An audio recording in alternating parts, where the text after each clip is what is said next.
A nombre de Frappé y su servidor Jorge Torres, les damos la más cordial bienvenida a esta plática del día de hoy, que es el Código Fiscal de la Federación.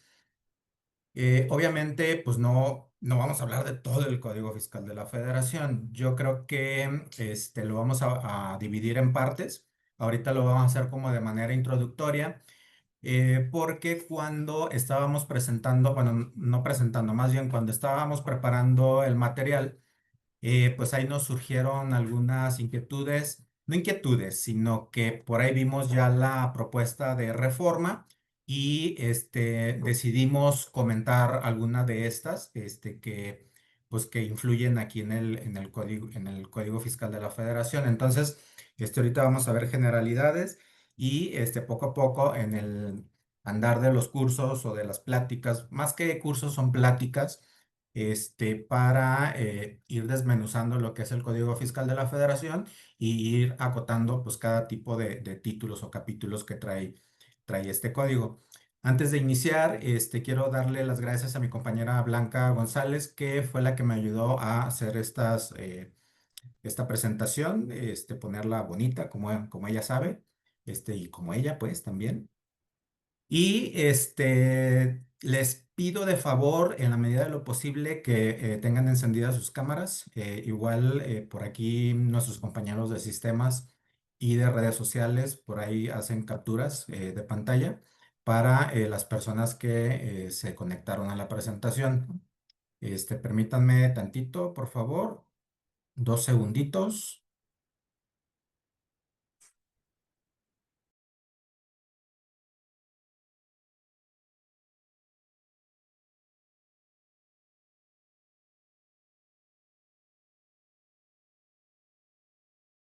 Digo, si están de la federación.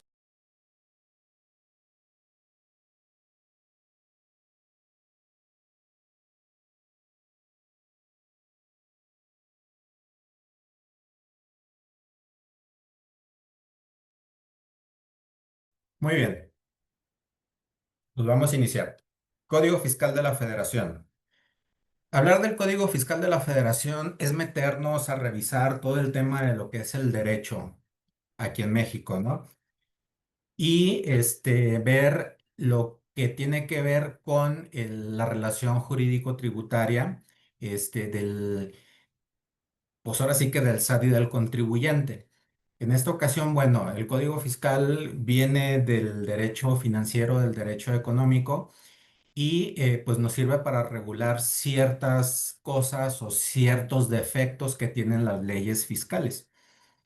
Em,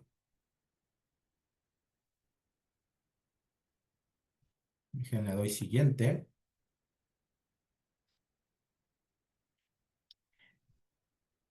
Aquí puse una persona. ¿Alguien conoce, alguien sabe quién es esta persona? Bueno, ahí dice que es Adam Smith, pero ¿quién es? ¿Alguien sabe?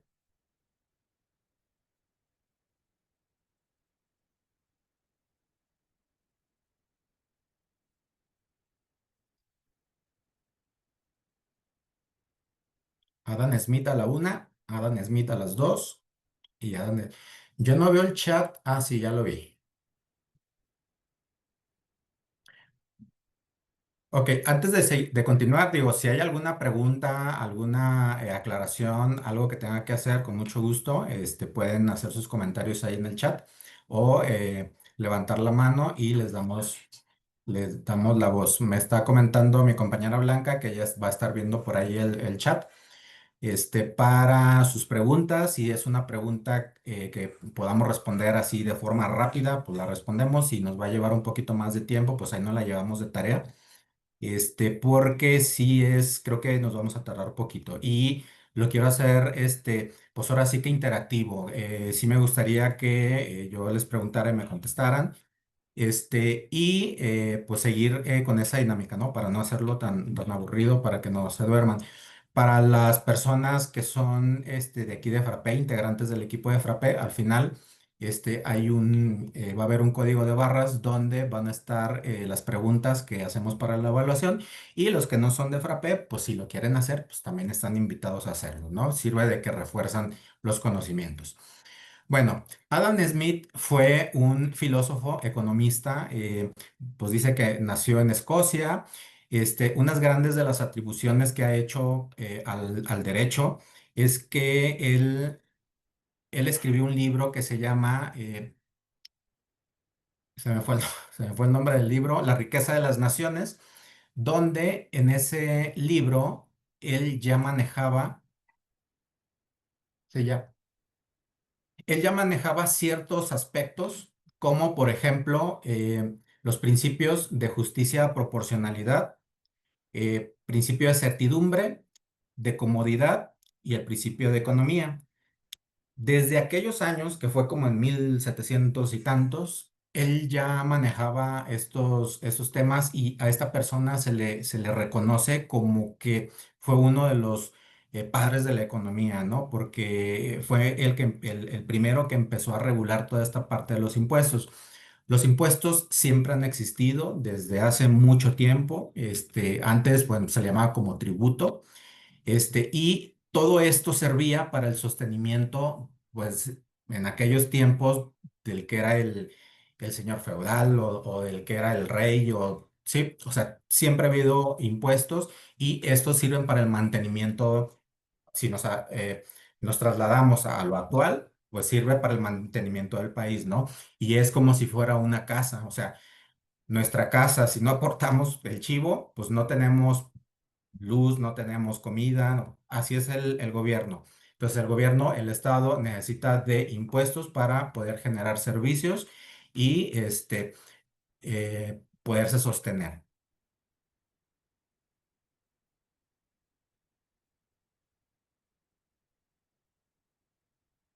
Entonces, lo que comenta este señor, Adam Smith, es que debe de haber justicia y equidad, comodidad, certidumbre y economía. ¿Qué quiere decir? Justicia y equidad, bueno, que sean justos los impuestos y que sean proporcionales.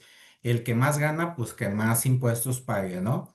Comodidad, pues que debe ser cómodo el impuesto, el pagar el impuesto, que no sea una carga para al pagador de impuesto, hacerlo. Que sea cómodo, que sea en fechas cuando el contribuyente tiene dinero, y pues que no sea tan complicado el hacerlo, ¿no? Me acuerdo antes que para pagar los impuestos uno tenía que llenar unos formatitos, ir a formarse, filas en el banco. Y por ejemplo, los que trabajábamos desde en ese tiempo en despacho, eran unas colas, llevábamos un bonche de declaraciones que los demás clientes de banco casi no la rayaban, porque era una lata ir a pagar impuestos. Ahorita, en cierta forma, con la tecnología, hasta cierto punto, estamos pues ahora sí que comprobando este principio que él mencionaba desde aquellos años, ¿no? Que es el de la comodidad. Certidumbre. La certidumbre quiere decir que todo impuesto debe estar contenido en una disposición legal con sus alcances, con su tasa o el impuesto que se va a pagar para que no haya algún tipo de arbitrariedad por parte de la autoridad que es la que está recaudando los impuestos. Y de economía. Aquí él se refiere a que la autoridad debe de no del impuesto que cobra o del servicio que presta o que utiliza para recaudar, pues que sea con un costo mínimo, ¿no? Es decir, que lo recaudado tenga una buena utilidad para no mermar el impuesto, ¿no? Por ejemplo, los salarios, ¿no? O lo que le pagan a los auditores por ir a hacer una auditoría, pues que no salga más costoso eso que lo que van a recaudar o lo que van a lograr recaudar en esa auditoría. Yo aquí, bueno, pues puse lo que él decía en su libro, justicia y equidad, eh, pues que debe ser proporcional, ¿no? Es lo que les comentaba. Certidumbre, bueno, también lo que les comentaba, que debe de estar en una ley, y pues que debe de estar bien definida para que no, pues no caiga el contribuyente o no caiga la autoridad fiscal en estar exigiendo pues de más de lo que le toca al contribuyente, ¿no? Si de por sí el contribuyente a veces no tiene para pagar o no quiere pagar, entonces que no haya algún tipo de arbitrariedad.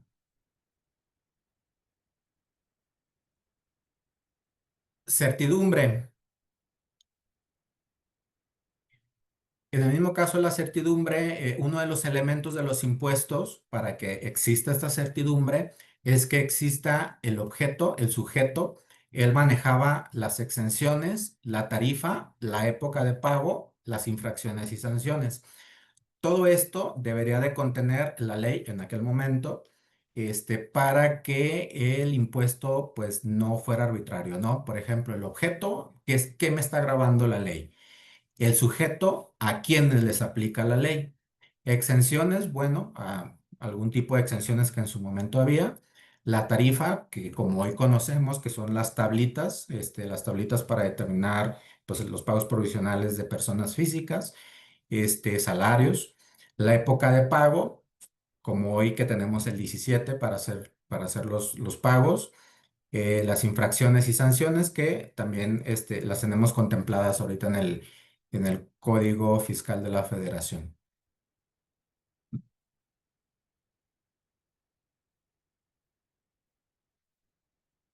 Bueno, comodidad, pues ya, lo que ya les había comentado, si de por sí al contribuyente le da flojera pagar o no quiere pagar, pues por lo menos házmelo cómodo, ¿no?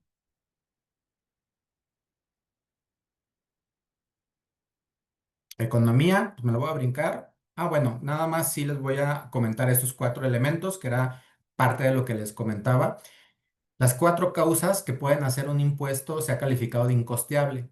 El empleo de un número innecesario de funcionarios para el cobro de impuestos, los impuestos opresivos a la industria que merman el desarrollo económico, pues casi, casi igualito que ahorita, ¿no?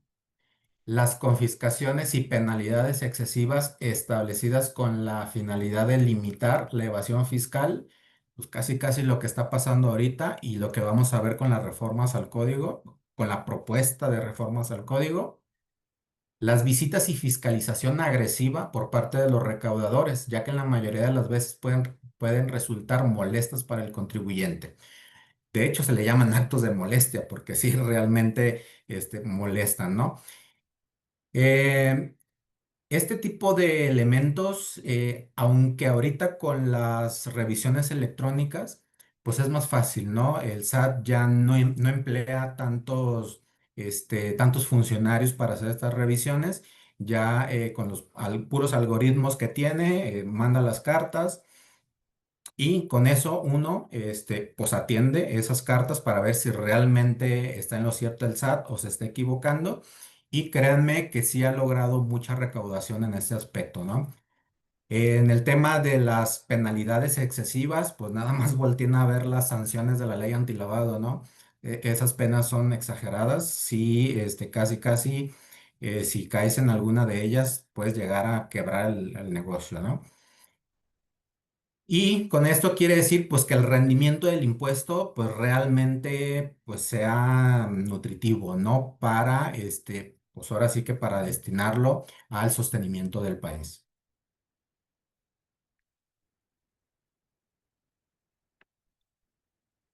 ¿Por qué les comenté todo esto? Es como una tipo de historia, de lo que decía esta persona, porque alguno de estos comentarios, alguno de estos pensamientos o atribuciones que hizo a la economía este señor, Adam Smith, pues siguen vigentes, a lo mejor algunos ya no, otros no tanto, pero la gran mayoría casi casi en la misma, se han ido adecuando, digo, todo tiene que irse adecuando a las situaciones económicas que se van viviendo en el país, hablando pues nosotros ahorita justamente nada más de México.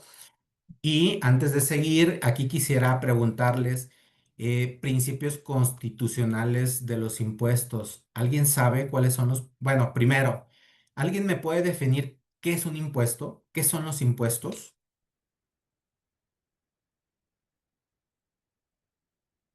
Lo que se les ocurra, ¿eh? No es necesario que me pongan la definición del diccionario, lo que se les ocurra. ¿Qué es un impuesto? Una contribución obligatoria. Lo que nos dice Judith es cierto. Y es más, no nada más me dijo que es algo obligatorio, que es una contribución. Realmente los impuestos, más bien al revés, las contribuciones se clasifican en varias subclasificaciones. Entonces, sí, es una contribución, es obligatoria, sí, es obligatoria y sirve para el sostenimiento del país. Es decir, este impuesto va a ser destinado para el gasto público, ¿no? Y el gasto público va a estar definido, pues, en el presupuesto de egresos.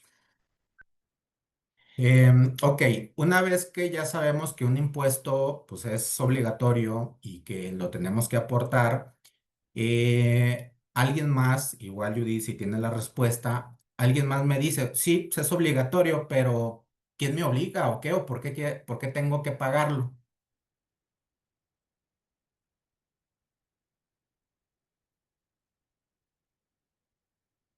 El gobierno,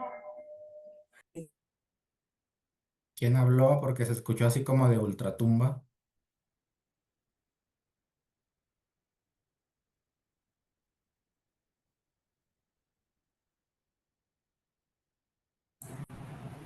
Está poniendo las respuestas en el chat.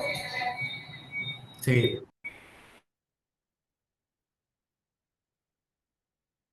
ok. Bueno, Alejandro dice que es un filósofo económico. Efectivamente, Alex, era un filósofo económico. Emilio Romo dice que es una medida recaudatoria del gobierno. Sí. Y Solet dice que es recaudación. Sí, también es recaudación. Frappé Consultores, herramientas que los gobiernos utilizan para recaudar fondos y para garantizar el funcionamiento del país. Sí. Neri, las autoridades fiscales, sí. Bueno, las autoridades fiscales lo que hacen es administrarlo, ¿no? La Secretaría de Hacienda, de acuerdo a su órgano, que es el Servicio de Administración Tributaria, ellos son los encargados de administrar y de decir cuánto vamos a gastar y cuánto va a ingresar al país, ¿no? Y Solet, estamos obligados porque estamos fiscalizados. Neri, el Estado. Ok. Efectivamente, sí, estamos obligados y esta obligación nace del artículo 31, fracción cuarta de la Constitución Política Mexicana. Nosotros nos regimos aquí en México ahora sí que por la Constitución. La Constitución es la que le va a dar legalidad a todas las demás leyes que emanan. Le vamos a llamar Ley Federal del Trabajo, Ley de Impuesto a la Renta, Código Mercantil. Todas las leyes van a emanar de la Constitución Política de los Estados Unidos Mexicanos. Y ninguna de estas leyes que les comenté, hay muchas, no puede ir en contra de lo que diga la Constitución. Inclusive vamos a ver más adelantito una jerarquía de leyes, una pirámide que le llaman la pirámide de Kelsen. Kelsen es el apellido, no me acuerdo del nombre, pero es la persona que creó esta pirámide y donde se va jerarquizando pues, qué ley tiene más peso, ¿no? Con la anterior. Entonces, efectivamente, la Constitución, en su artículo 31 fracción cuarta, ahí da la obligación, dice que todos los mexicanos deben de contribuir al gasto público. Y este mismo artículo, con esta misma fracción, nos da los principios constitucionales de los impuestos. ¿Alguien se lo sabe? Que ya comenté algunos de los que dijo Adam Smith y que siguen vivos en la actualidad. Equidad.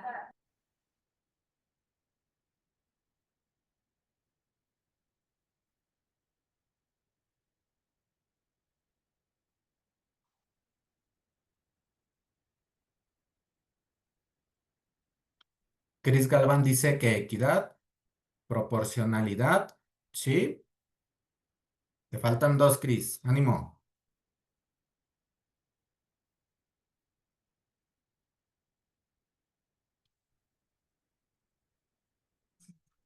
Proporcionalidad. Proporcionalidad, sí. Llevamos equidad, proporcionalidad y nos faltan dos. Comodidad. Comodidad es lo que dice Adam Smith, pero realmente en la Constitución no tenemos ese principio como tal. Liliana Moreno dice legalidad, efectivamente, ya nada más nos faltaría uno.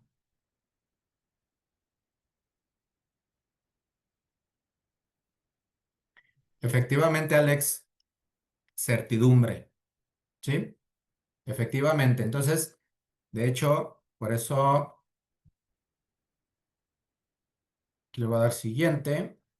Se suponía que esta era la que iba a dejar para hacer las preguntas, pero como que se me chispoteó.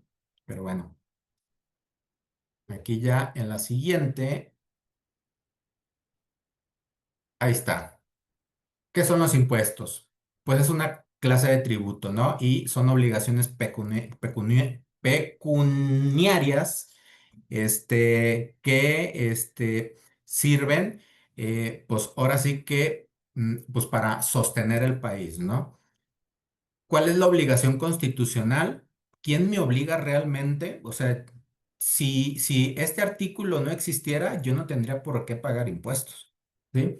Pero realmente el que me obliga, que es la Carta Magna, la Constitución, que es la ley suprema, que es pues ahora sí que la mamá de los pollitos en el tema del derecho, este, porque lo dice ella, por eso tengo que pagar.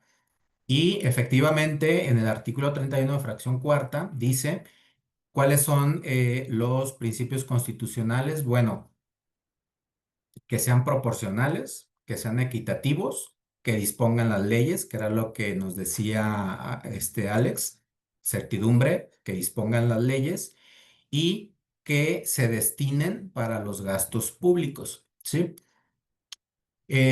Aquí dice, son obligaciones de los mexicanos. ¿Todos los mexicanos pagamos impuestos? ¿Alguien me pudiera dar un ejemplo de que pagamos todos los mexicanos realmente?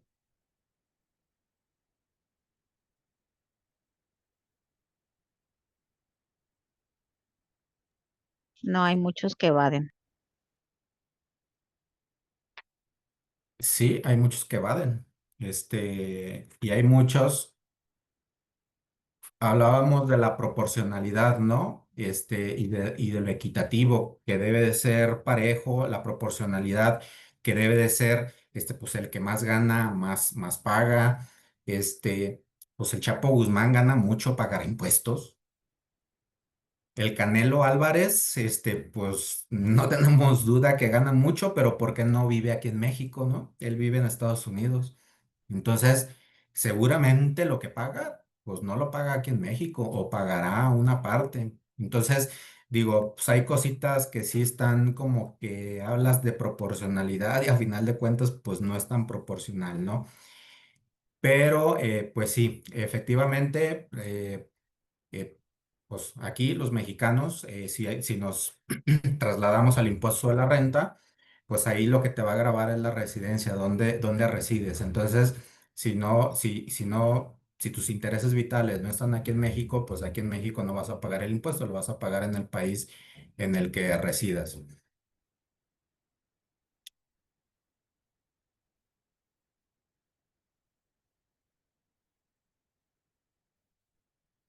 El gasto público, bueno, pues que está ahí como que pues la definición de lo que es el gasto público, tiene como finalidad costear los servicios públicos que el Estado presta a los particulares. Entonces, todos estos impuestos pues deben de servir para el fortalecimiento. Es decir, estos impuestos no tienen etiqueta, no están etiquetados como sí lo son las contribuciones al IMSS. Las contribuciones al IMSS, esas sí están etiquetadas, esas no son para el sostenimiento del país, o sea, no es para cubrir los gastos públicos, es para cubrir el sector salud que va a tener que o que tienen que utilizar los derechohabientes a quien les aplique. Y lo que comentábamos, estos gastos públicos deben de ser para el sostenimiento de la Federación del Territorio Nacional. Y el artículo 42 de la Constitución, pues nos dice que comprende el territorio nacional, ¿no? Dice en la fracción 1 de las partes integrantes de la federación, es decir, todos los estados, las islas, incluyendo los arrecifes, cayos y los mares adyacentes, las islas de Guadalupe. Bueno, pues aquí nos da una descripción. No quisiera leerlas, de todos modos ahí, si quieren tomar captura de pantalla o luego les hacemos llegar la presentación.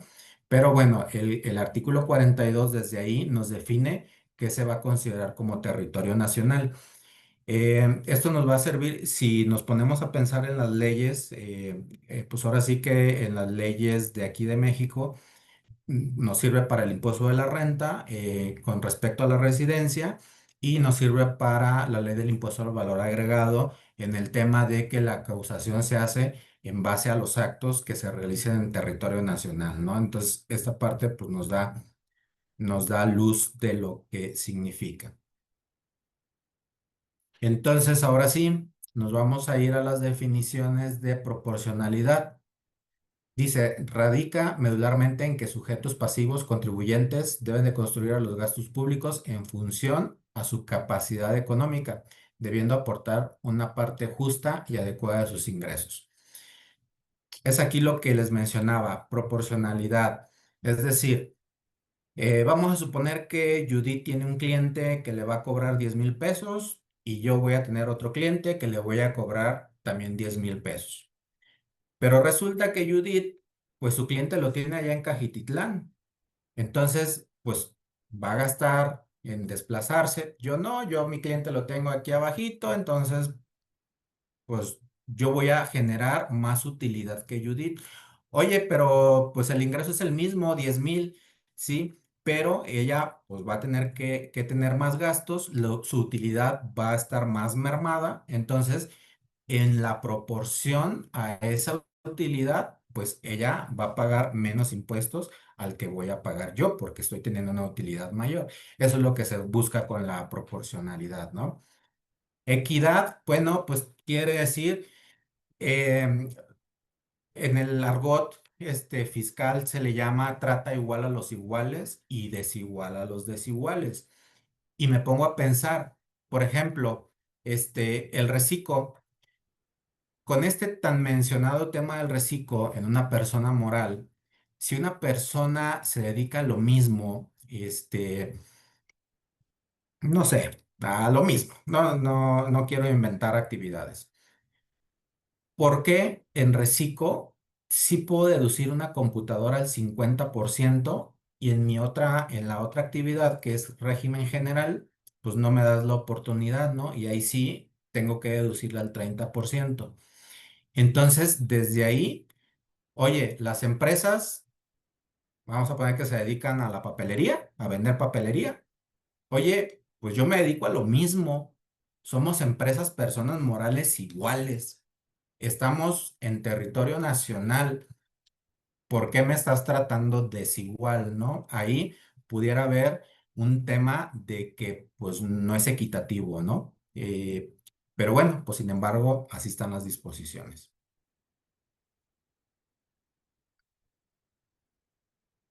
Legalidad, bueno, pues que deben de estar impresas o deben de estar establecidas en la ley. De hecho, hay una ley que está por abajito, de la ley perdón, de la Constitución y que le llamamos la ley de ingresos. Esta ley de ingresos cada año, se reforma, ahí viene lo que se pretende recaudar de cada impuesto.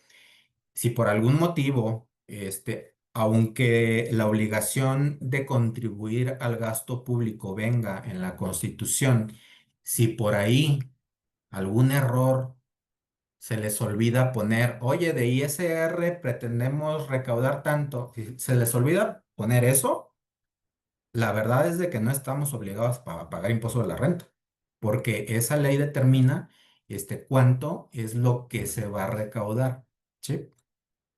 Y que se destine para el gasto público, pues ya lo que comentábamos, ¿no? Que esto es para el sostenimiento del país.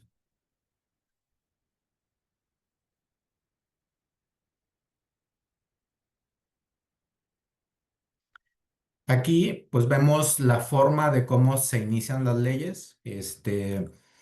¿Quién puede iniciar las leyes? Pues el presidente de la República, los diputados, los senadores y pues las legislaturas, ¿no? Ellos pueden hacer su propuesta, ya se analizan en las diversas cámaras que hay y se aprueban en todo caso. Y aquí está, por ejemplo, aquí está. Se crea una iniciativa de ley. Cualquiera de estas personas pueden hacer una iniciativa de ley. Esta iniciativa de ley se traslada a la Cámara de Diputados. La Cámara de Diputados la estudia, la analiza, hace correcciones, pone quita. Si ya cree conveniente que está bien esta ley que se quiere promulgar, se pasa a la Cámara de Senadores. La Cámara de Senadores le da otra revisión. Si ve que algo no le gusta, si ve que algo no comprende, se la regresa a la Cámara de Diputados para hacer las adecuaciones necesarias. Una vez que la Cámara de Diputados le da luz verde, la vuelve a turnar a la Cámara de Senadores y si la Cámara de los Senadores ya la ven viable, se la pasan al Ejecutivo para ahora sí que darle el visto bueno y posteriormente se publica en el Diario Oficial de la Federación. Así es como más o menos es el proceso legislativo. Muy bien. No sé si hasta aquí hay alguna pregunta o algo, porque ya vamos a pasar a lo bueno. No, todo claro. Gracias. Déjenme ver acá en el chat.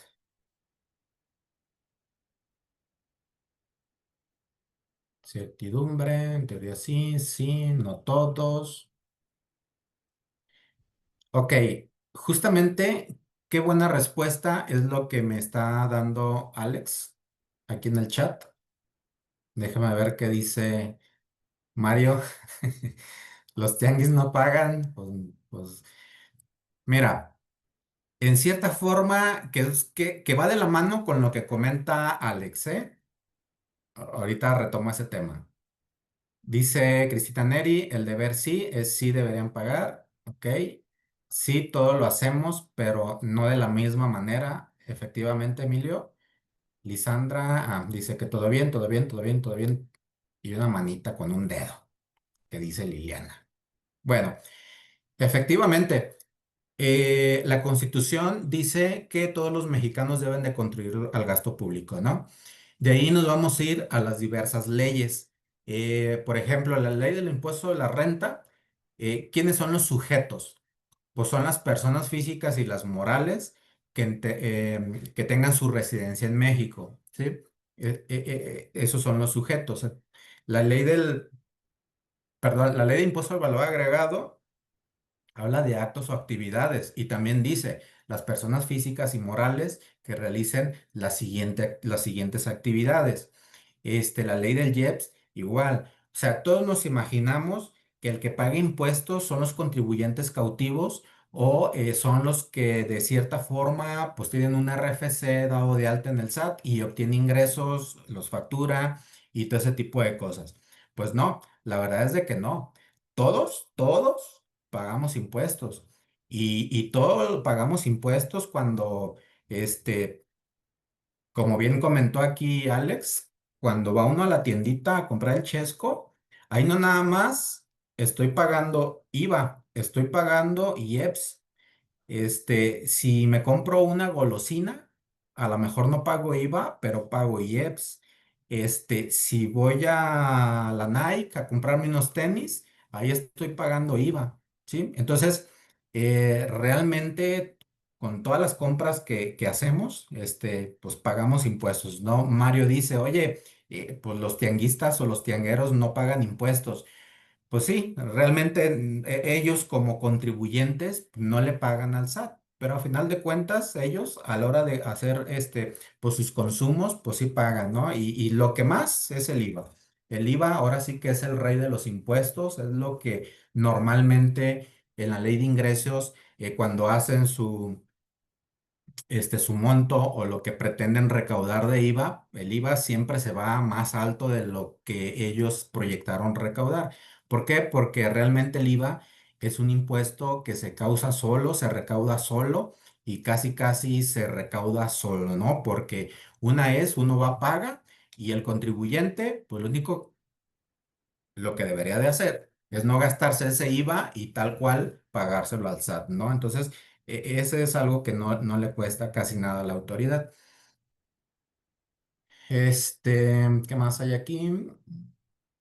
Pagamos impuestos directos, indirectos. Sí, aquí, bueno, hay otra clasificación que ahorita vamos a ver, aquí en el Código Fiscal de la Federación, que ya vamos a entrar, como les comentaba, voy a tocar temas de lo que nos viene en la propuesta de reformas.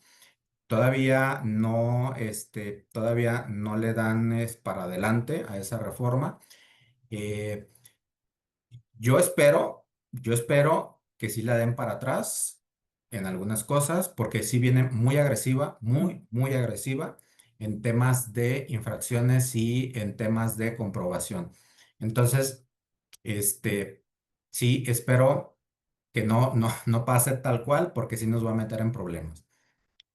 Bueno, ok. Para hablar del Código Fiscal de la Federación, tenemos que ubicarnos en qué jerarquía se encuentra, ¿no? En esta pirámide. Aquí, por ejemplo, bueno, yo no alcanzo a ver porque tengo ahí una barrita. Al principio está la Constitución, como lo comentábamos, en la mera puntita está la Constitución. Después de esa Constitución le siguen los tratados internacionales. Ha habido mucha polémica en qué es primero, si son los tratados internacionales o es la Constitución. Ha habido, digo, aquí sería necesario meternos a estudiar todas las tesis aisladas, todas las jurisprudencias. Hay una jurisprudencia, por ejemplo, que dice que los tratados internacionales sí están arriba de la Constitución, pero si tenemos que algo tiene que ver con alguno de los derechos humanos, ahí sí tenemos que recurrir a la Constitución, porque de la reforma que hubo, si mal no recuerdo, en 2011 al artículo 1 de la Constitución mexicana, se habla ya mucho de los derechos humanos y del derecho pro homine, que es el derecho a la persona, ¿no? Donde en cualquier controversia tienes que voltear a ver primero a la persona, qué le va a afectar a la persona o qué va en pro de la persona. Entonces, pues sí, todavía hay mucha incertidumbre. Por ahí a la hora de que estuvimos investigando, un autor dice, pues no, realmente los tratados internacionales deben de ir abajo de la Constitución, porque inclusive la misma Constitución nos da la pauta a que se firmen los tratados internacionales. Entonces, pues ahí está esa disputa, ¿no? Pero, pues los podríamos poner en una jerarquía abajito de la Constitución, y abajito de los tratados internacionales tenemos la Ley de Ingresos de la Federación, que es la que comentaba que cada año se debe de publicar o se debe de dar a conocer de acuerdo a la proyección de ingresos, dependiendo también de la proyección de gastos que va a tener el Estado, ¿no? O sea, primero se hace una proyección de los gastos en los que va a incurrir el Estado, y en base a eso pues se va haciendo la programación de la ley de ingresos. En la ley de ingresos nos podemos encontrar beneficios. Tenemos aquí los estímulos fiscales que son para los que se dedican al transporte, al sector agropecuario. La ley de ingresos nos da la pauta para saber cuánto va a ser el ISR que se va a retener en el tema de los intereses. Hay un tema muy importante que tiene que ver con el código fiscal que vamos a ver ahorita en el tema de los recargos. Ahí abajito también ya están las leyes específicas, ¿no? Y pues estas van a ser pues, las leyes que nos rigen, pues ahora sí que las contribuciones, hablando de la ley de impuesto sobre la renta, ley del IEPS, IVA, etcétera, etcétera. Y enseguidita, no tanto que esté abajito de estas leyes, los autores sí lo ponen abajito de estas leyes, pero casi, casi está en el mismo nivel. ¿Por qué? Porque las leyes específicas nos van a hablar de lo que les comentaba hace ratito, de los elementos de los impuestos. En una ley siempre nos tenemos que encontrar el sujeto, objeto, base, tasa o tarifa y época de pago. Esos son los elementos de las contribuciones. Si en una ley falta alguno de estos, podríamos decir o podríamos pelear que esa ley es anticonstitucional, ¿no? Porque esos son los elementos básicos que debe de tener una ley. Por ejemplo, ley del impuesto de la renta. ¿Cuál es el objeto? Pues la renta, ¿no? Los ingresos que tenga el contribuyente o la utilidad, el incremento en el patrimonio que tenga el contribuyente, ese va a ser el objeto. ¿Cuáles van a ser los sujetos? Pues el artículo 1 dice que todas las personas físicas y morales que realicen, que obtengan determinados ingresos. Sujeto objeto, ¿cuál es la base? Pues ahora sí que la base en este caso va a ser la utilidad que se tenga. La tasa, pues va a ser la que nos dice el artículo, mal no recuerdo, es el 10. Si no, por ahí ayúdenme. No, no me acuerdo si es el 10, el nueve, que es el del 30%, que esto a lo mejor no saben, pero este 30% se ha venido en años anteriores pues moviendo. Antes era el 35, ya tiene muchos años que afortunadamente no lo mueven, es del 30. Y pues la época de pago, que en el caso de los pagos provisionales, pues es el 17, ¿no? Si faltara alguno de estos elementos en cada una de las leyes, se debería de considerar o tendríamos la oportunidad de considerarla como inconstitucional. ¿Y por qué les comento esto? Porque este tipo de elementos no lo tiene el código. El código va a entrar como de forma suplente para cubrir algún faltante que la ley no nos lo diga o no nos lo haga. Por ejemplo, el código fiscal jamás me va a hablar de sujeto, objeto, base, tasa o tarifa. Y la ley del impuesto de la renta, pues sí me va a decir que, pues tengo que tributar, tengo que pagar impuestos, pero no me va a dar la mecánica de cómo tengo que darme de alta en el RFC o quiénes están dados de alta a darse en el RFC, ¿sí? Entonces, si la ley del impuesto de la renta tiene una deficiencia en ese tema, es ahí donde va a entrar supletoriamente el Código Fiscal de la Federación. Entonces, algunas personas pues los ponen al mismo nivel. Es como si fuera un complemento o poquito abajo de las leyes, ¿no? Porque va justamente a complementar la información. Obviamente, pues no, el código fiscal no me puede decir algo en contrario a lo que me diga la ley del impuesto de la renta. Y la ley del impuesto de la renta, pues no me puede decir algo en contrario a lo que me diga la Constitución. Y pues ya de ahí, ya le sigue el reglamento, ya le sigue la resolución miscelánea fiscal, ya sigue de ahí las jurisprudencias, las tesis aisladas y el derecho federal común, ¿no? A falta de disposición expresa en cada una de las leyes que estén arriba en los escalafones, pues vamos a utilizar el derecho común y es lo que muchas veces se le llama la hermenéutica, ¿no?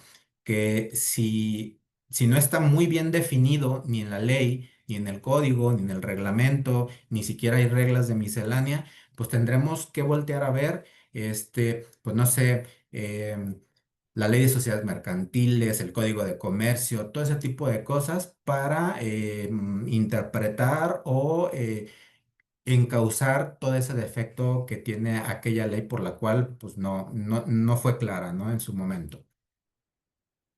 La resolución miscelánea fiscal es importante también comentarles. Estas son reglas, es una de las facultades que tiene el SAT. eh, pues no de facultades, no, sino como que son ayudas que tiene que darle al contribuyente y es la de aclarar o dar beneficios. Las reglas de miscelánea nos pueden crear beneficios, más no obligaciones. Si hay alguna obligación en miscelánea que no vaya acorde con la ley del impuesto a la renta o que para nosotros no nos es factible o nos está perjudicando, con toda la facilidad podemos ignorarla y no aplicarla porque no puede ir más allá. Entrando a lo que es el Código Fiscal de la Federación, bueno, ahí está su estructura.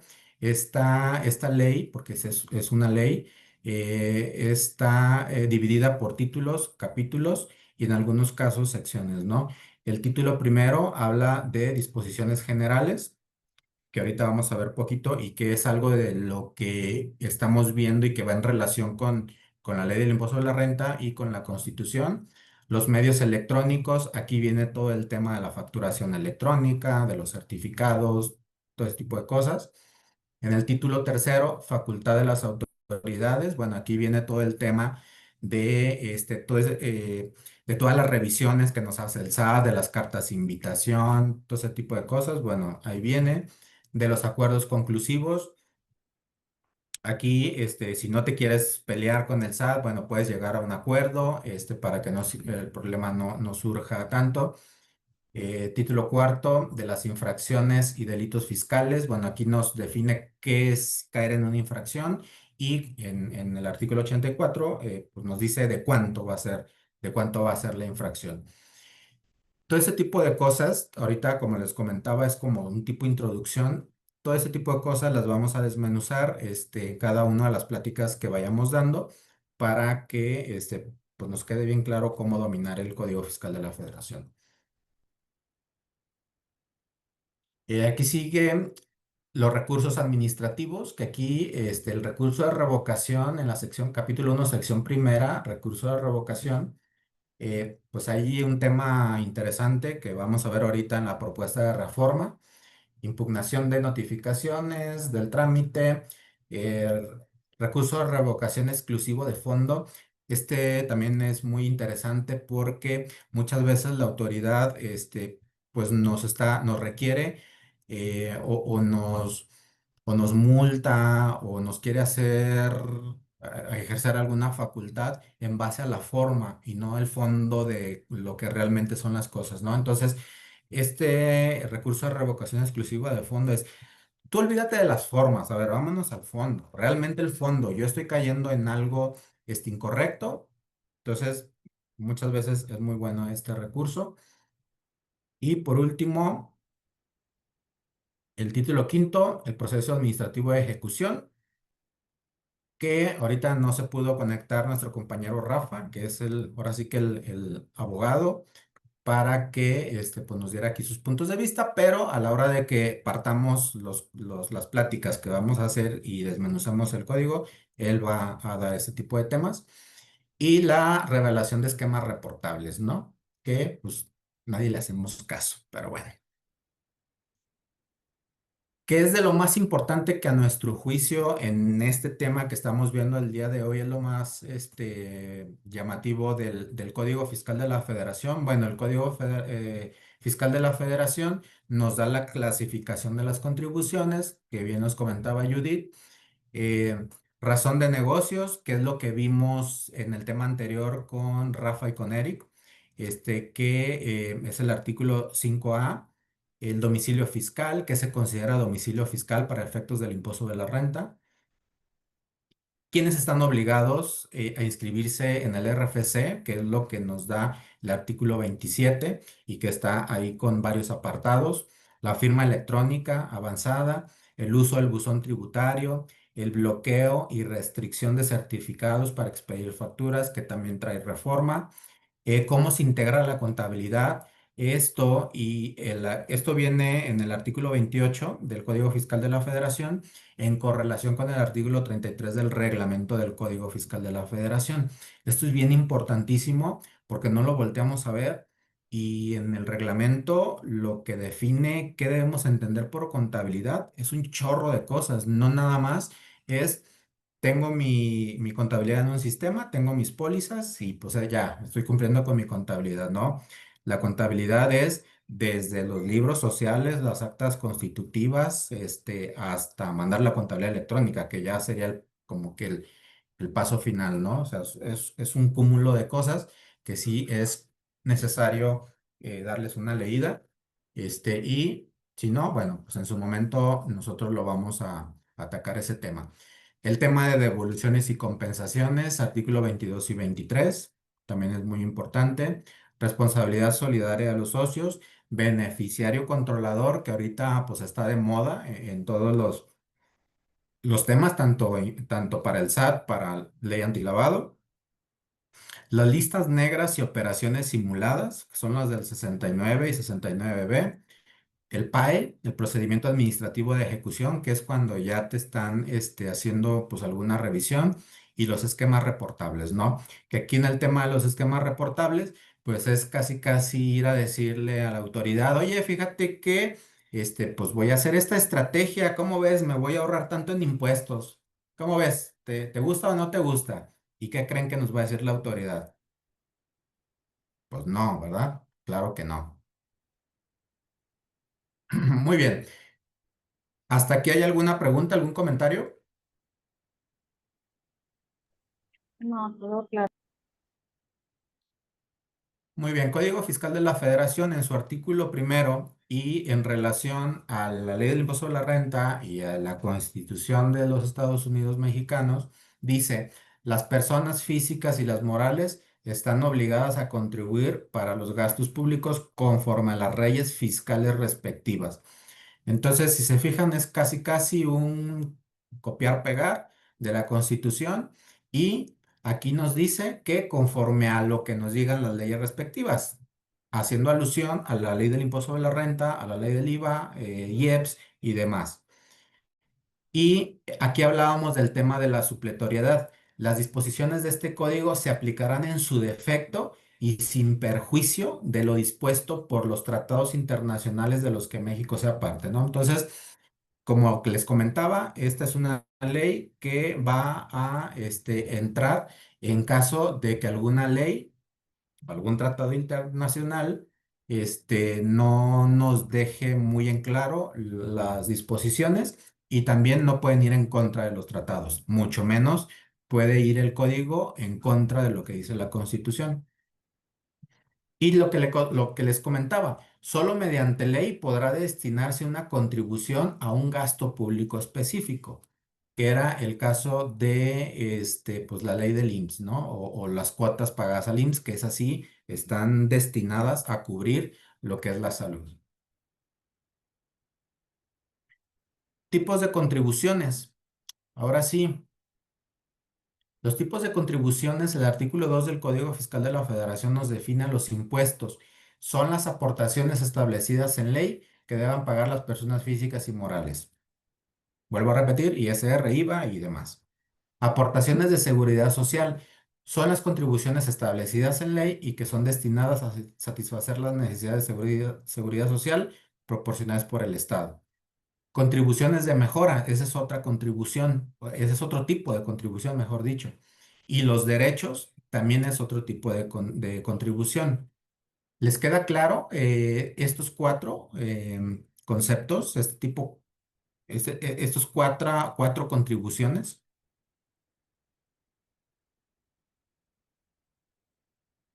¿Quién me puede decir qué es una contribución de mejora?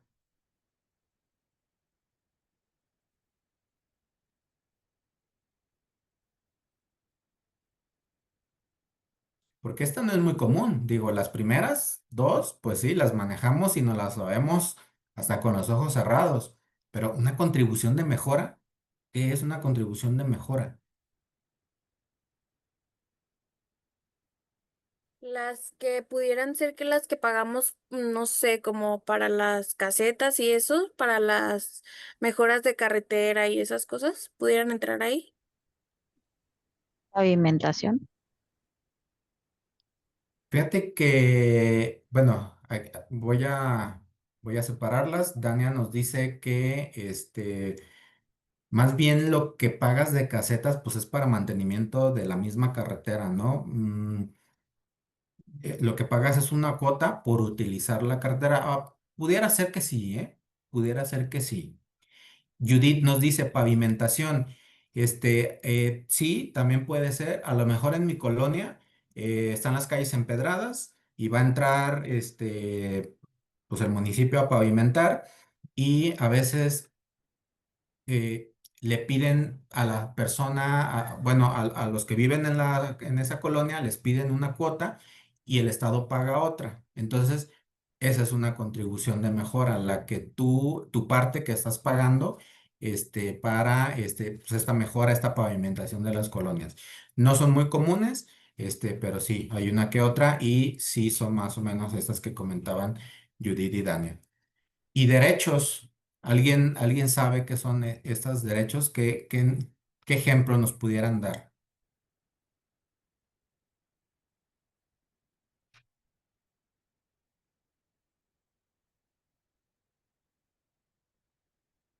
Y que muchas veces cuando vamos a sacar la visa, primero tenemos que hacer uno de estos.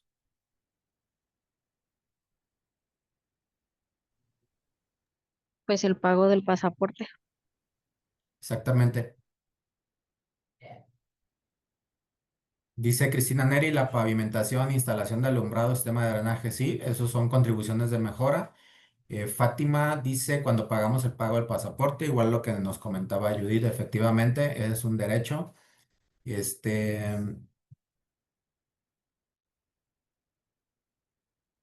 aquí dice Alex, se entendía que los impuestos eran para cubrir los rubros de contribuciones de mejora. No, no, es una contribución, es un impuesto, es otro impuesto, por así decirlo, Alex, que está destinado para las mejoras.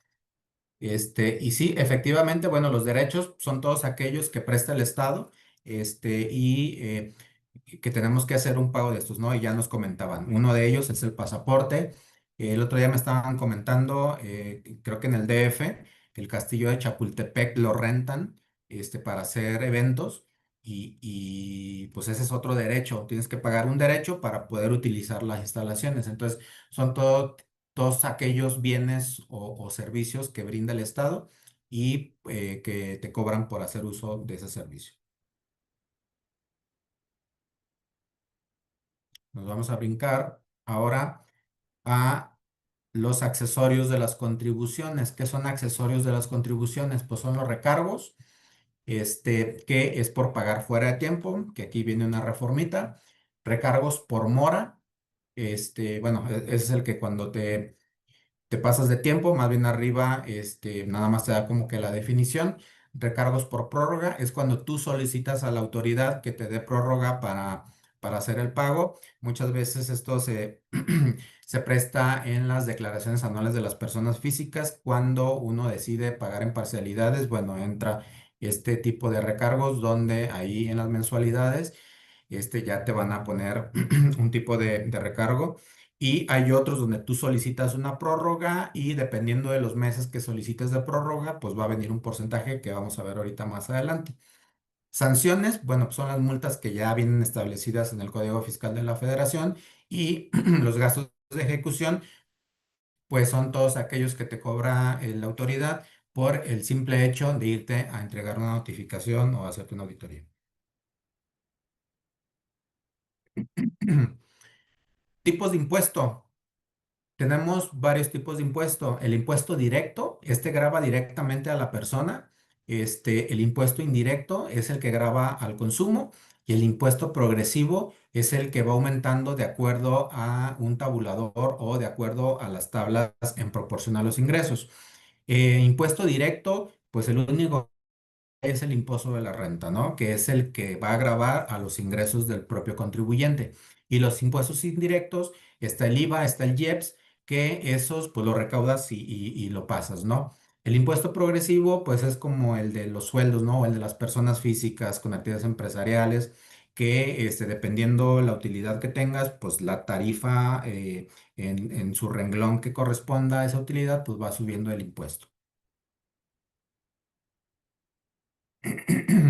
Ahora sí, vamos a ver el proyecto de reformas al Código Fiscal de la Federación, que todavía no es un hecho. Yo espero que no pase al 100, pero no sabemos.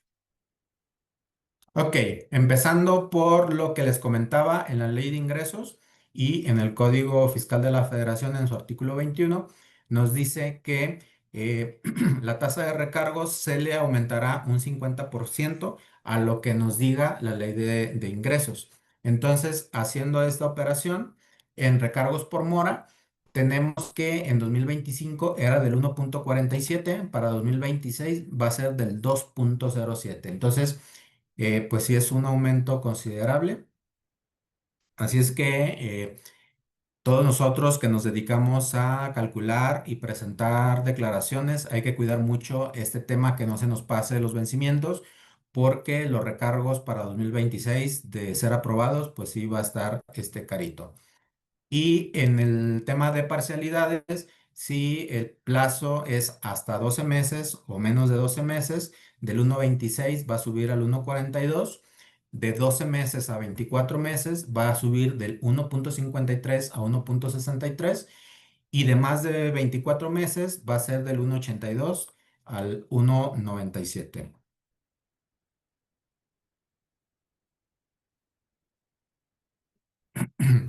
Ok, hablando de las reformas y la exposición de motivos de las reformas, en este caso del código, ahorita me estoy enfocando en el código, posteriormente, ya una vez que se hayan publicado las reformas o que ya hayan autorizado estas reformas, vamos a dar una plática de lo que se está reformando, porque yo creo que lo más fuerte es el código. También hay una que otra reforma en la ley del impuesto especial sobre productos, que es el IEPS, y en la Ley Federal de Derechos del Contribuyente. Pero la exposición de motivos de la reforma de este código se encaminó mucho y hicieron o están haciendo mucho énfasis en lo que se reformó el año pasado en cuanto al artículo 19 de la Constitución Política, ¿no? Donde dice que el juez ordenará la prisión preventiva oficiosamente en cualquier actividad relacionada con falsos comprobantes fiscales, ¿no? Entonces, casi toda la exposición de motivos del Código Fiscal de la Federación hace alusión a esto, ¿no? Nada de que el contribuyente le va a decir, oye, ¿por qué me vas a decir que son falsos? ¿Dónde dice que son falsos?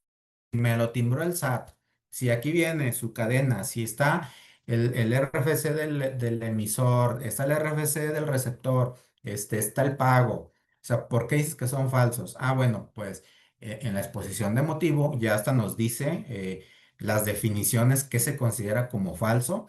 Inclusive se van a lo que es la Real, al diccionario de la Real Academia, para definir lo que es falso, ¿no? Y pues ya ellos están diciendo o están argumentando que si un comprobante es falso es porque carece pues, de materialidad y porque el servicio no se prestó y pues que no hay evidencia de que realmente lo que estás facturando es real. Entonces, hay que tener mucho cuidado con ese tema de los comprobantes. En relación a esto, en el 17H, que es el artículo que habla de la cancelación de los certificados digitales, aquí se agrega una nueva fracción, que es la fracción 13, donde dice que las autoridades fiscales, es decir, me van a cancelar mi sello cuando las autoridades fiscales detecten que el contribuyente emitió comprobantes fiscales falsos y no desvirtuó esta presunción. Obviamente esto lo voy a comentar más adelantito porque es todo un proceso, en el caso de la presunción de los comprobantes falsos, pero si yo no desvirtúo, si yo no demuestro que el comprobante realmente se prestó o que las actividades que vienen incluidas en el comprobante se prestó, me van a cancelar sellos. En el 17H bis, que es el que habla de la restricción de los sellos, se adhiere o se adiciona un segundo párrafo para decir que a los reciclos se elimina la causal de que te restringan el sello por no presentar la declaración anual. Y esto va en relación a la reforma o más bien, pues sí, a la reforma de las facilidades que les están dando a los del régimen simplificado de confianza, porque ya quieren elevar a la ley que ya no presenten declaración anual. Entonces, es por eso que para estar en sintonía, pues ya, pues no te van a restringir porque ya no estás obligado a presentarla, ¿no? La fracción 9 se reforma. Aquí le están agregando dos artículos. Esos artículos, el 184 fracción 2 y el 185 de la ley aduanera, habla de que más que nada, que no tengas un inventario de toda esa mercancía que ingresa al país o en el caso de que sean importaciones temporales, pues lo que sale, ¿no? Entonces, eh, esta fracción hablaba si que te iban a sancionar o te iban, bueno, en este caso restringir si tenías algún problema con el RFC, con el pago de contribuciones, declaraciones, envíos de contabilidades, comprobantes fiscales y le están agregando el tema de comercio exterior en relación a que te omitas presentar documentos o que no lleves un sistema de inventarios. Luego, la fracción 12, esta también es una nueva fracción, te van a restringir el sello si se dan cuenta que tienes un crédito fiscal, y en el año anterior facturas 4 veces lo que es el crédito fiscal, ¿sí? Entonces, como que la autoridad ahí va a decir, oye, estás facturando mucho y no me has pagado el crédito fiscal que tienes, entonces te van a restringir temporalmente el sello.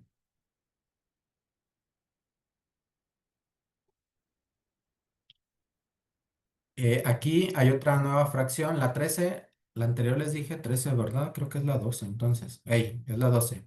9, 12, esta es nueva fracción. La 13, nueva fracción. Bueno, pues esto más que nada es para los que se dedican a las gasolineras. Deben de poner el permiso vigente de la Comisión Nacional de Energía. Y hasta cierto punto también nos afecta a nosotros porque nosotros para poder hacer deducible, acuérdense que por ahí hubo una reforma donde debería de venir el permiso en estos CFDIs para que fueran deducibles. Dice deben de estar vigentes. Híjole, ahí sí está como que muy complicado realmente revisar si el permiso está vigente, pero más que nada en la exposición de motivos, esto va encaminado a quitar el tema del huachicol, ¿no? Y la fracción cuarta, esa también es una nueva, y aquí también nos dice que se va a restringir temporalmente cuando los contribuyentes que recibieron comprobantes fiscales falsos no corrigieron su situación fiscal. Entonces, más adelantito lo vamos a ver, pero si llega el SAT y ya nos está diciendo que nosotros estamos emitiendo un comprobante falso y no aportamos elementos para soportar que sí fueron reales, la persona que lo está deduciendo también lo va a tener que hacer no deducible, ¿no? O darle reversa a los efectos.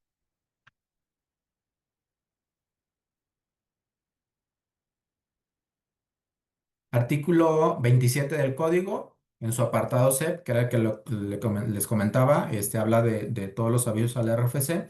Dice que la autoridad va a negar todos aquellos RFCs de algunos socios o accionistas que caigan en los siguientes supuestos, que son los del 17H, que habla de cancelación, o 69.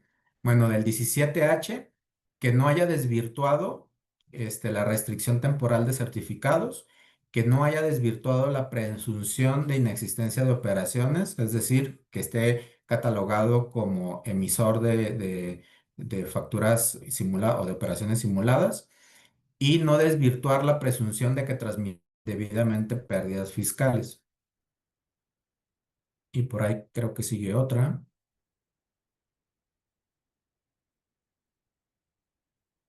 Ah, pues la más importante, la más cruel, que no desvirtuó la presunción de que emitió comprobantes fiscales falsos. Entonces, si el socio de una empresa que cayó en estos supuestos va y quiere darse de alta con otra empresa, pues le van a negar el alta. Eh, Aquí están otros supuestos. Bueno, estos son los del artículo 69.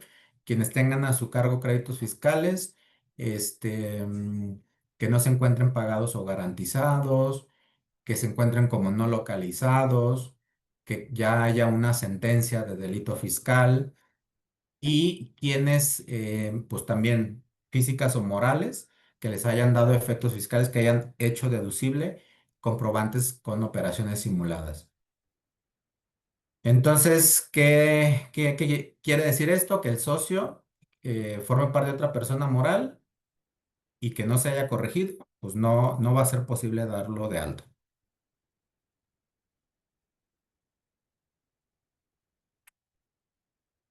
El artículo 29A, que es el que habla de los requisitos que deben contener los comprobantes fiscales, pues ahí se adiciona un inciso F a la fracción 5 y pues nos dice que los FDIs que emitamos debemos de comprobar que son operaciones existentes, verdaderas o actos jurídicos reales, ¿no?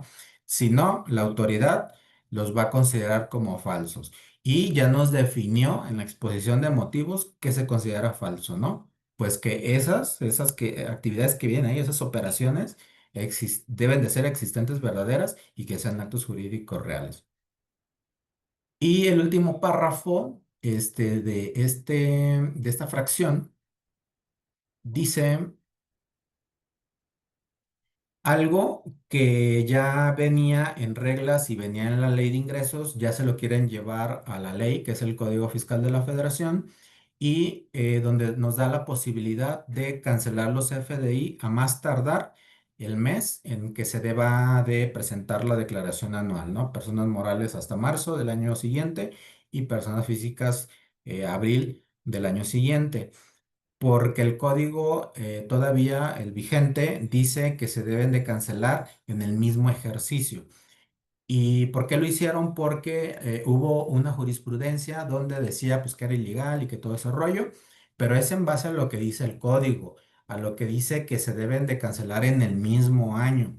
Entonces, aquí pues están dando ya lo que viene en la miscelánea, esta facilidad de que tiene que ser forzosamente en mayo y abril. Ojo, mayo-abril no está diciendo que si queremos cancelar en junio o por ejemplo ahorita en septiembre un CFDI del 2024, ya no podemos. Teóricamente, si lo hacemos, ya debería de haber una multa. ¿Qué es importante retomar de este párrafo? En diciembre, hacer una muy buena depuración de todas aquellas facturas o de aquellos clientes que estén así como que dudosos de que si nos van a pagar, si no nos van a pagar, y a más tardar en febrero hacer las cancelaciones correspondientes en su caso, ¿no? Porque nosotros en marzo ya tenemos que tener listo todos los ingresos que vamos a incluir en la declaración anual y que deben de coincidir con lo timbrado y con lo que se presentó en los pagos provisionales. Entonces, sí, pues es muy importante esta parte. Como ya venía como en facilidades y lo quieren elevar a ley, esto yo creo que sí lo van a dejar.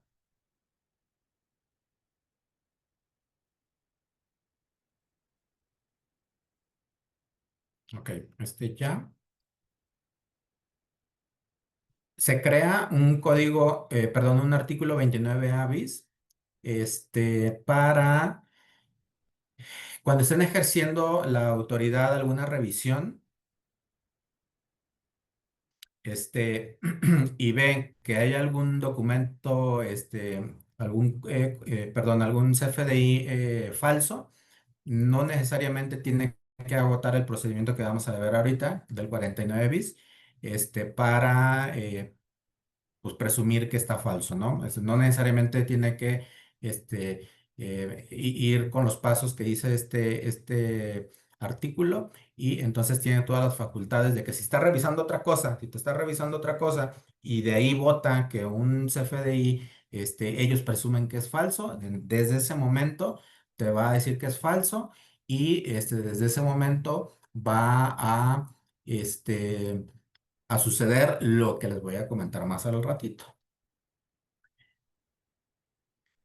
Aquí se adiciona el 30B también del Código Fiscal de la Federación para darle autoridad al SAT a ingresar en tiempo real a todas las plataformas de conformidad con el artículo 1A bis y 18B de la ley del IVA y pues que son estas que están ahí, ¿no? Todas estas plataformas de acceso, descarga de información, clubes en línea, páginas de cita, enseñanza va a tener la facultad de estar ingresando a esa plataforma para pues ver si están cumpliendo con todas las obligaciones que viene en la ley del IVA con respecto a este tema y también para verificar y va a tener también la facultad para pues cerrarles el switch, ¿no? Si ven que no están cumpliendo estas plataformas, las van a dar de baja, inclusive van a hacer convenios con la Secretaría de Comunicaciones y todo ese rollo, para que se bloquee temporalmente el servicio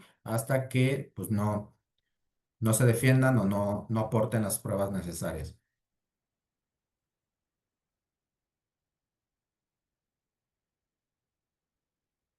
En el artículo 42, que es el tema de todo lo que son las visitas domiciliarias y todas las revisiones que hace la autoridad, aquí se agrega un inciso nuevo que es el G y que habla que los comprobantes que amparen cuando la autoridad presuma que esos comprobantes se emitieron, a final de cuentas, si la autoridad dice que son falsos, pues se va a tener que agotar el procedimiento del 49B, ¿no? O sea, eh, como que con esto quieren darle la facultad al SAT de que si te está, acuérdense que la autoridad no te puede revisar dos veces por la misma cosa, ¿no? Entonces, si la autoridad te está haciendo una revisión y a lo mejor te está haciendo una revisión porque, no sé, tiene diferencias de impuesto de la renta y te está revisando eso, pero en ese momento se da cuenta que un CFDI es falso, te lo va a tomar y va a entrar en disposición el 49 bis, ¿sí? En ese momento, no necesariamente te va a hacer otra visita domiciliaria para ver si ese CFDI es falso o si realmente las operaciones fueron reales. Y el tercer párrafo también se agrega, y ahí se hizo una adecuación de párrafos, y aquí dice, bueno, en las visitas, cuando te vayan a revisar contabilidad, bienes, mercancías, la expedición de CFDIs, revisión de solicitudes, avisos al RFC, operación de máquinas, bueno, pues todo este tipo de cosas, ya también van a tener pues la facultad o la autorización para utilizar medios como tomar fotografías, audios, grabarte, todo ese tipo de cosas, videos.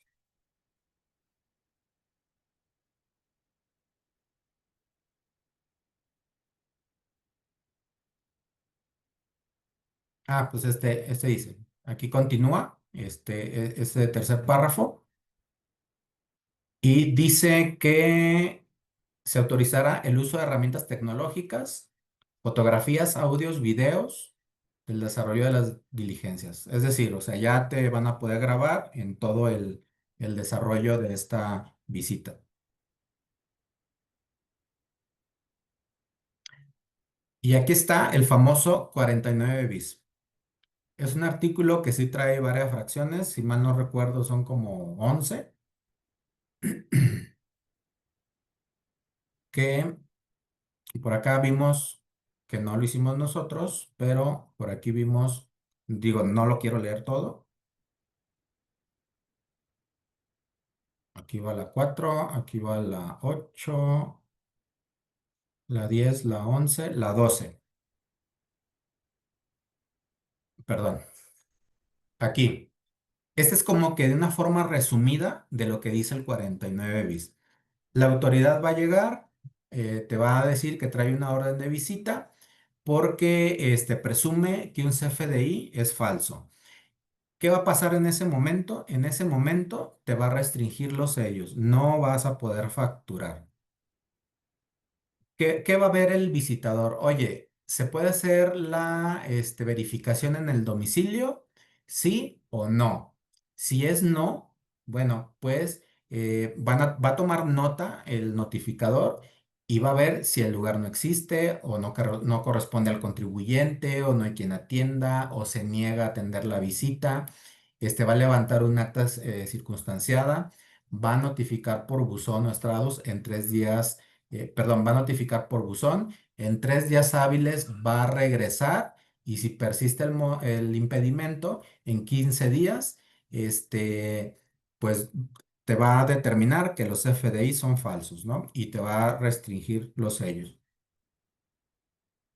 Si sí se puede practicar la visita, bueno, pues durante esa visita, en el momento en que llega, tú vas a tener 5 días hábiles para desvirtuar lo que la autoridad está suponiendo y no puedes pedir prórroga. O sea, en esos 5 días tienes que decirles y demostrarles que realmente lo que se timbró en ese CFDI es completamente cierto y verdadero. En 15 días se desvirtúa, ya sea que tú compruebes que realmente la prestación del servicio o lo que timbraste es real.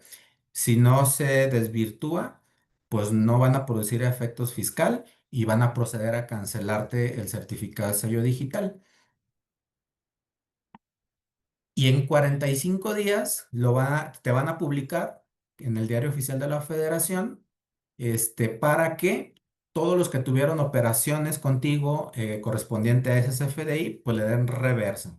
Y si tampoco ellos desvirtúan en 30 días, también al que está recibiendo el CFDI le van a cancelar o le van a restringir su sello digital.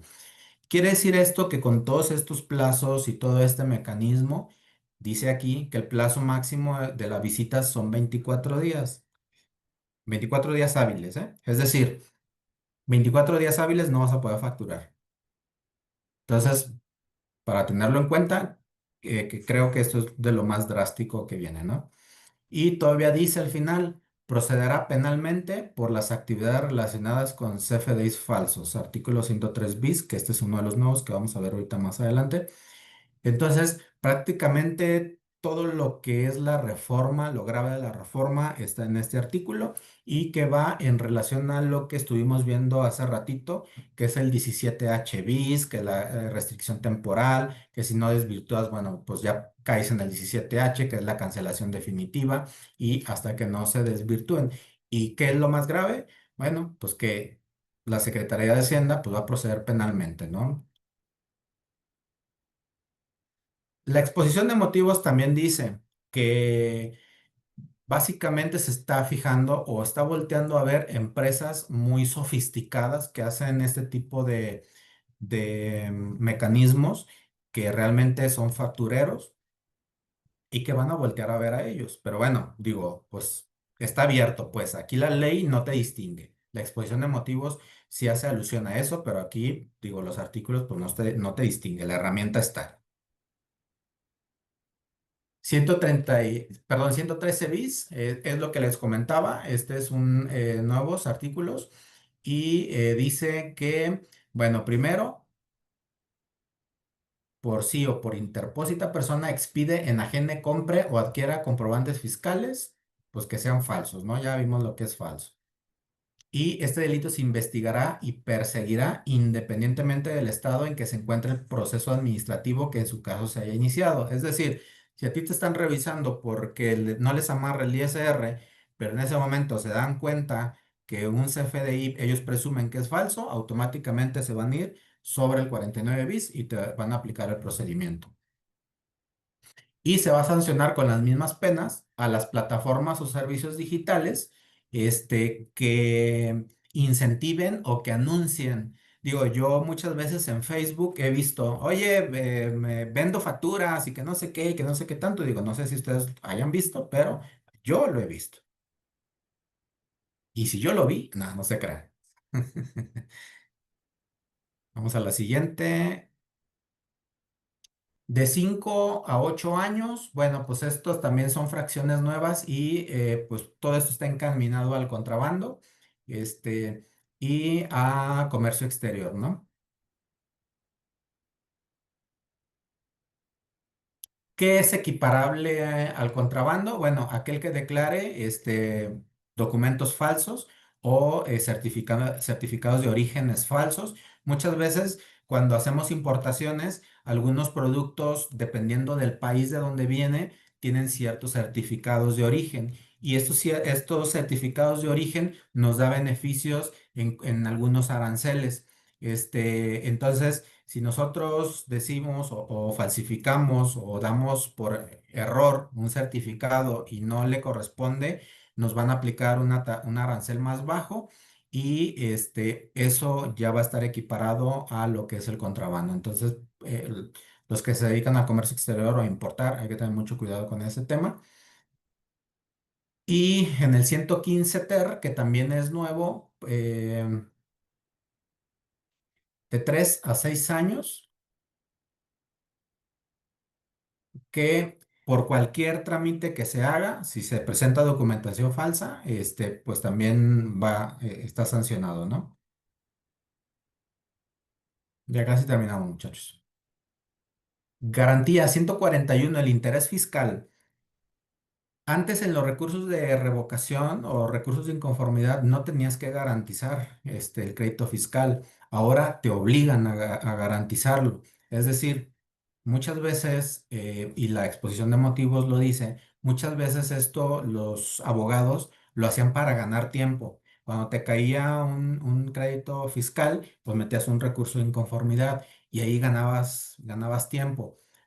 Pues ahora no. Ya ven que cuando tienen un crédito fiscal, ustedes tienen que garantizar ese crédito fiscal, ya sea con propiedades o con fianza, etcétera.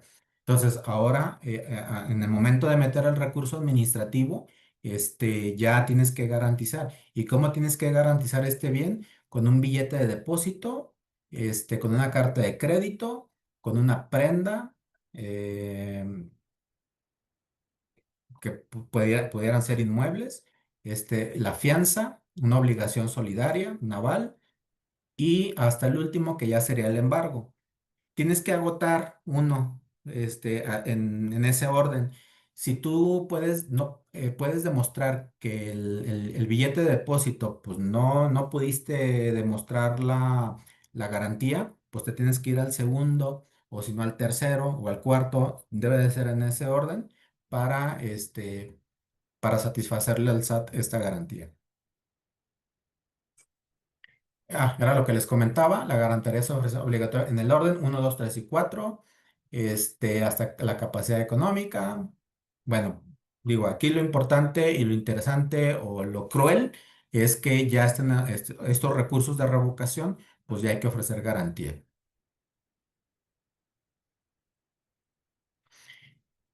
Nada más dejan fuera al IMSS y al Infonavit.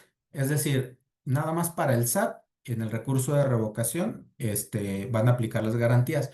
En el IMSS y en el Infonavit, que más bien en esa materia se llama recurso de... Ay, se me fue el nombre. No es recurso de revocación, se me fue el nombre. Pero bueno, ellos no, para ellos no es necesario que garantices, pues.